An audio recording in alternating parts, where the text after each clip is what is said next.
Namaku Teddy Andika, sapaanku Teddy. Asalku dari kampung, dan sekarang aku tinggal di rumah kakakku di kota. Aku saat ini sudah bekerja sambil kuliah. Aku sudah 3 tahun tinggal di rumah kakakku, dan selama 3 tahun aku tinggal bersama kakak dan kakak ipar. Banyak hal yang sudah terjadi, dan banyak hal juga yang aku lihat dari kakak iparku, Kak Cynthia. Dalam video kali ini, aku mau menuliskan cerita yang aku alami selama 3 tahun aku tinggal di rumah kakakku. Oke, langsung saja aku mulai ceritanya. Jadi, aku ini anak ketiga dari 3 bersaudara. Kedua kakakku semuanya sudah menikah. Untuk kakak pertama, dia tinggal di kota. Dan kakakku yang kedua, dia tinggal di kampung dekat rumah ayah dan ibuku. Aku sebagai anak yang paling kecil di keluarga, tentu sangat dimanjalah meski nggak sepenuhnya. Pada saat aku sudah lulus SMA, aku nggak langsung melanjutkan kuliah. Aku istirahat dulu selama 1 tahun. Ya, selama 1 tahun itu aku gunain untuk beternak kambing. Dan barulah setelah udah ada hasil semua kambing yang aku punya, aku jual untuk memenuhi kebutuhanku sendiri. Ya meskipun kedua orang tuaku selalu ngasih semuanya. Saat itu, aku minta izin ke ayah dan ibu kalau aku mau kuliah di kota. Ya awalnya, aku juga gak ada niat untuk ikut tinggal di rumah kakakku. Karena saat itu, aku ingin kuliah di kota Bandar Lampung, bukan di Tangerang, di mana kakakku tinggal. Namun, karena ibu dan ayah bercerita sama kakak, akhirnya aku pun disuruh sama kakakku untuk tinggal dan kuliah di sana. Dan ya sudah, aku pun gak bisa menolak apa kata kakakku. Karena biar gimana juga, kakakku itulah yang mengangkat ekonomi keluarga kami. Lalu 2 hari kemudian, tepatnya di bulan Agustus 2020, aku berangkat ke kota. Meski saat itu dalam keadaan lagi pandemi. Setelah aku sampai di rumah kakak, aku disambut sama kakak iparku, Kak Cynthia dan keponakanku yang sudah berusia 7 tahun. Jujur saat itu, aku sebenarnya gak enak hati untuk tinggal di rumahnya kakakku. Tapi, ya mau gimana kakakku yang nyuruh. Di hari pertama, semua berjalan normal, dan biasa sajalah. Meski aku masih sedikit rada malu-malu, apalagi kalau mau makan aku masih rada malu-malu.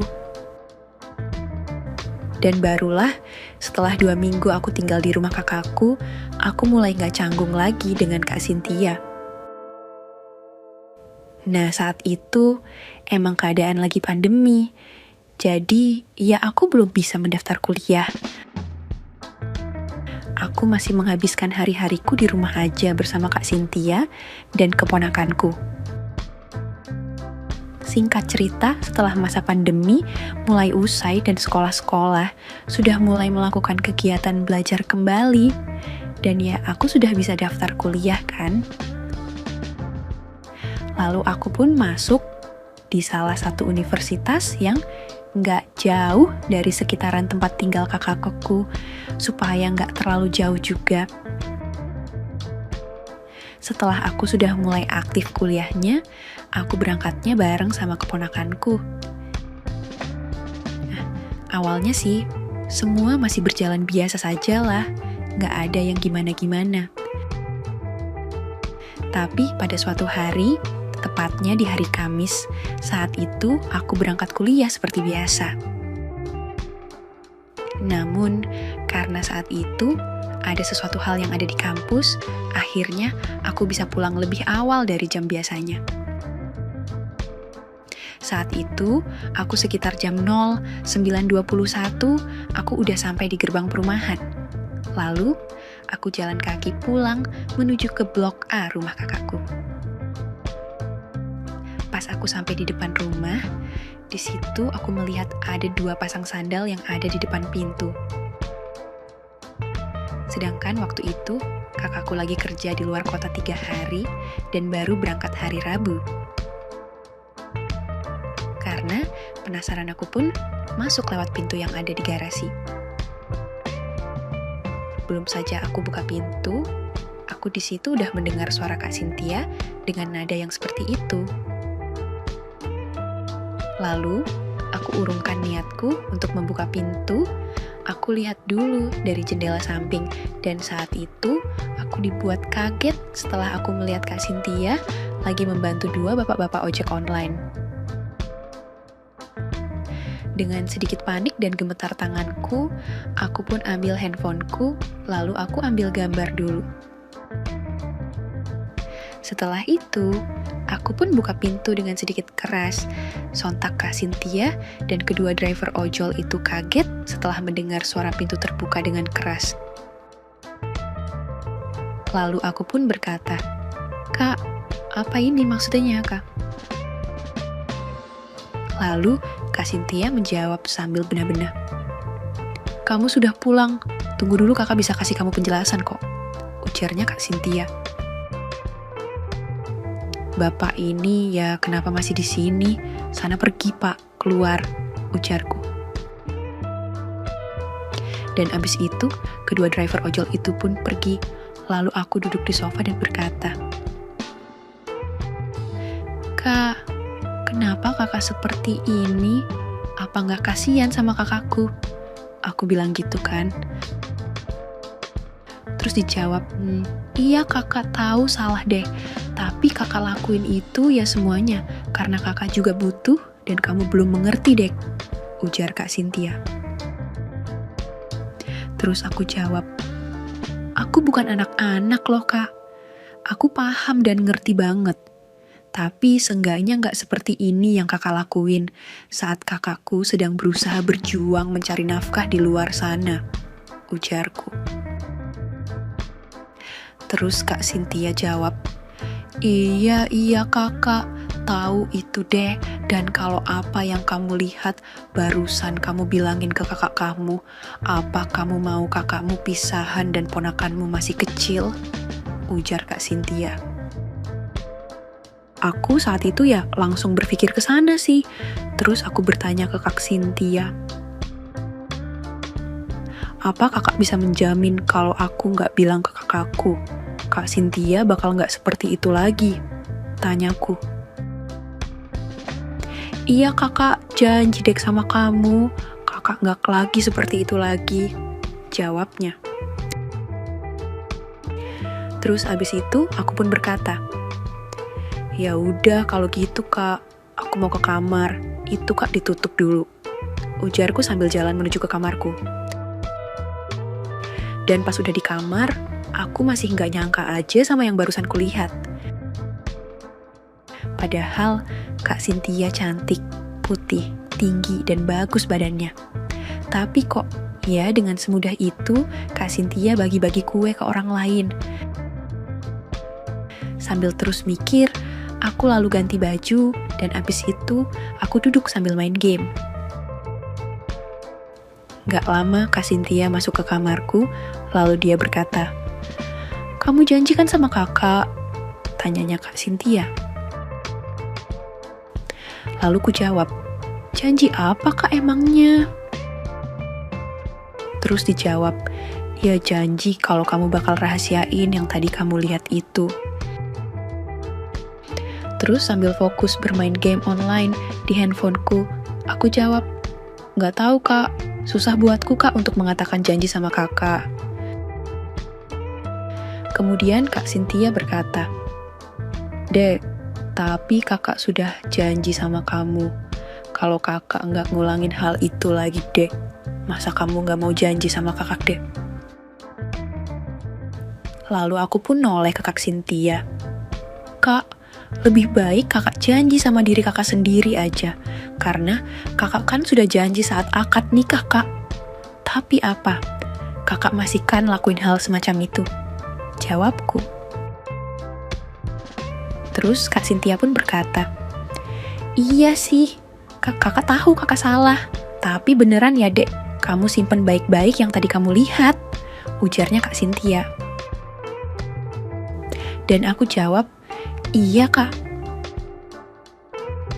Lalu abis itu Kak Cynthia keluar dari kamarku dan aku lanjutin main gamenya. Pas waktunya makan siang, Kak Cynthia manggil aku ngajak makan siang, dan aku pun ya biasa saja keluar dari kamar dan makan siang bareng Kak Cynthia. Setelah selesai makan, aku terus duduk di kursi, lalu gak lama Kak Cynthia duduk juga, terus aku bilang, Kak, biar aku aja nanti yang jemput adek pulang sekolah. Dan Kak Cynthia jawab, ya udah kalau gitu, itu kunci motornya di laci buffet cafe. Dan abis itu sekitar jam 12:30 siang, aku berangkat jemput keponakanku pulang sekolah. Singkat cerita setelah hari itu, entah apa yang lagi Kak Cynthia pikirin, dia justru setiap harinya berpenampilan berbeda dari biasanya. Malahan, kadang kalau aku di rumah, Kak Cynthia itu seperti sengaja berpenampilan seperti itu pas ada aku di rumah. Malahan bukan hanya itu, dia itu nawarin ke aku juga. Jadi, ceritanya di hari Sabtu pagi, kebetulan aku hari itu jam kuliah kosong, dan setelah nganterin keponakan sekolah, aku langsung pulang ke rumah. Pas sampai di rumah, kakakku masih ada di rumah belum berangkat kerja. Kak, kok belum berangkat? Tanyaku. Terus dijawab, iya ini kakak lagi nunggu jemputan datang. Soalnya kakak mau keluar kota seminggu, jawab kakakku. Lah lama amat, perasaan baru 2 minggu di rumah udah mau keluar kota lagi. Aku bilang gitu kan. Dan dijawab, iya soalnya setelah masa pandemi usai, kerjaan kakak makin banyak di luar kota dek. Kamu di rumah baik-baik ya, ujar kakakku. Dan sekitar jam 8 pagi, mobil yang jemput kakakku sudah sampai dan baru berangkat kakakku. Setelah kakak berangkat, aku terus masuk ke dalam karena cucianku udah numpuk belum aku cuci. Nah, pas aku lagi mau ambil pakaian kotor yang ada di kamar, Kak Cynthia manggil, Dek sini bentar Gi. Lalu ku jawab, iya, ada apa kak? Aku mau nyuci soalnya kak. Terus dijawab, kamu mau nyuci? Ya udah, nyuci aja dulu sana. Nanti kakak kasih tahu kamu deh, kata Kak Cynthia. Ya udah, kalau gitu aku mau ambil cucian dulu kak. Terus aku pun masuk ke kamar dan ambil pakaian kotor. Dan ya udah, habis itu aku pun langsung mulai nyuci. Sekitar jam 9 lah, aku sudah beresan semuanya. Jemurin pakaian juga udah, terus aku langsung mandi, karena sudah semua pekerjaanku. Singkatnya, pas sudah selesai mandi dan ganti baju aku, terus duduk di kursi sofa sambil main game online. Lalu Kak Cynthia nyamperin aku, lalu duduk di sebelah aku.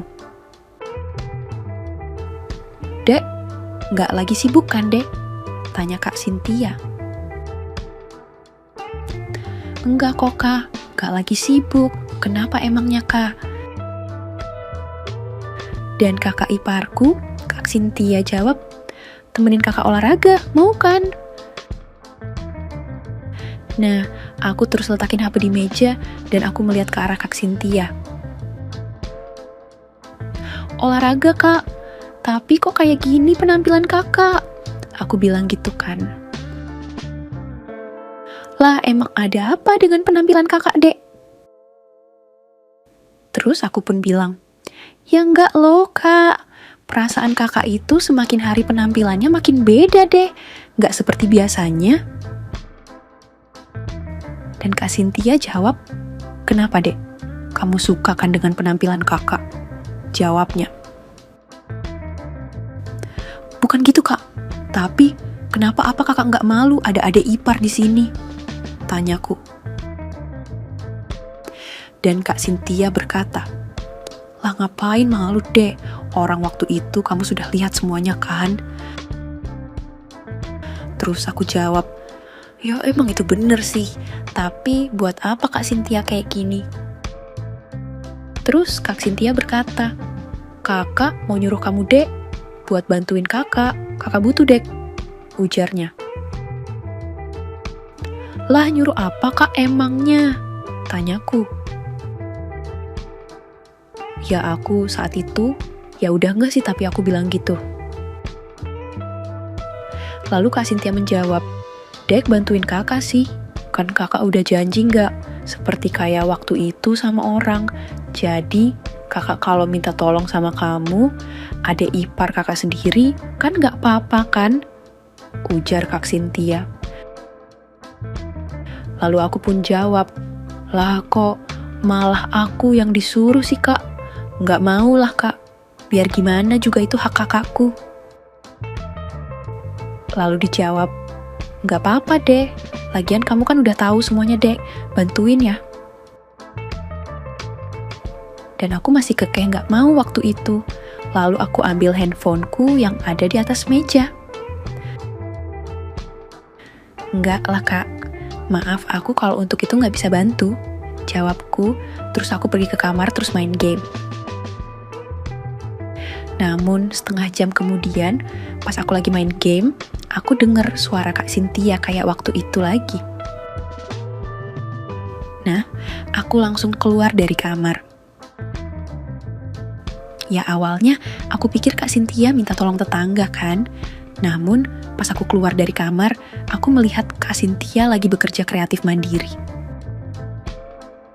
Pas ngelihat aku keluar kamar, Kak Cynthia berkata, bantuin kakak sih dek, sini, ujarnya.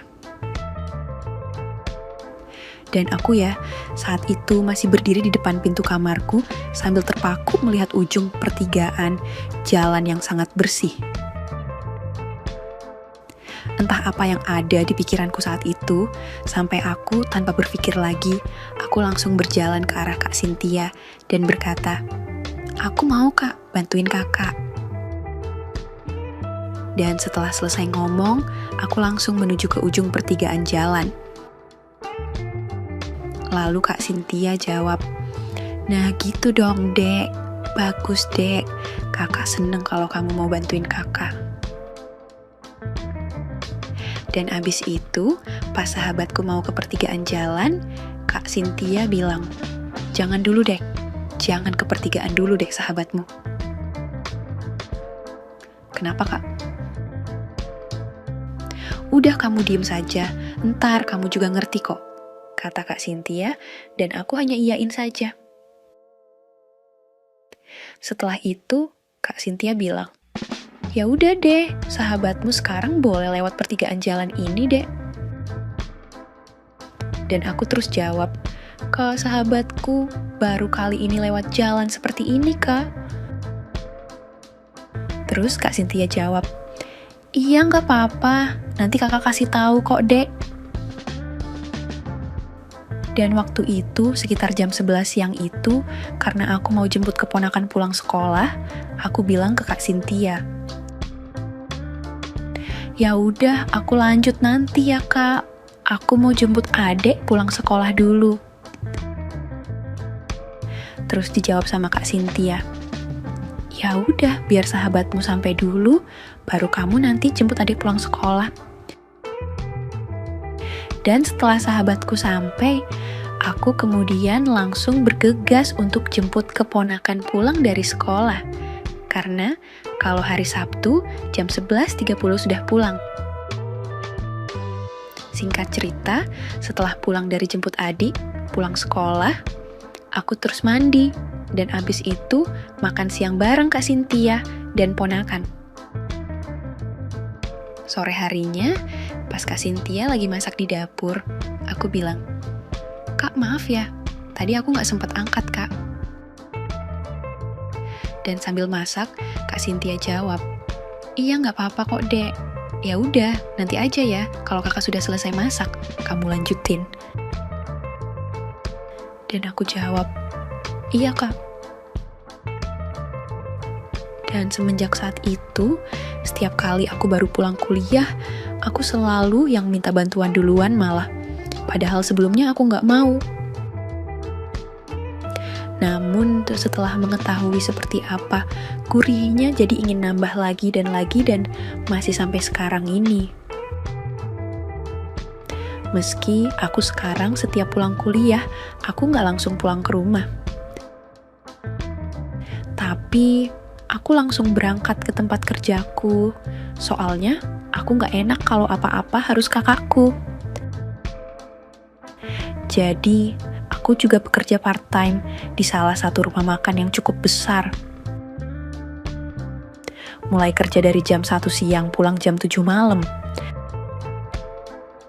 Jadi, karena aku juga ya pulang kerja sudah capek banget, kadang pas Kak Cynthia nyuruh aku selalu bilang, maaf kak, aku lagi capek banget, baru pulang kerja, gak bisa bantu kakak, dan kalaupun bisa, aku hanya membantu sebisanya. Namun, karena aku juga ya gak ada waktu, karena harus kerja juga sepulang kuliah, akhirnya Kak Cynthia mengulangi hal yang sama lagi ketika ada tukang roti keliling. Jadi, ceritanya saat itu kita sambung di video part yang kedua ya. Oke, segitu dulu untuk kali ini dan semoga kalian, bosku semua terhibur hari ini ya. Sekali lagi, tidak pernah lupa, Mimin ingin mengingatkan bahwa tidak ada maksud untuk merusak moral. Tapi di sini, kami selaku admin channel Makyem hanya berbagi pengalaman dari viewer saja yang tentu saja tidak untuk ditiru. Terima kasih sudah mau mendengarkan kisah nyata ini. Ambil baiknya dan buang buruknya dari cerita kisah ini. Semoga hal seperti ini tidak terjadi kepada kita semua, bosku. Dan semoga kita semua dilindungi dari mara bahaya. Amin ya rabbal alamin. Terima kasih dan sampai jumpa di cerita selanjutnya. Jangan lupa like, komen, share, dan subscribe. Oh iya, kira-kira kalian semua bosku yang terhormat kepengen kisah-kisah yang seperti apa lagi nih? Tolong berikan komentar-komentar kalian di video ini ya.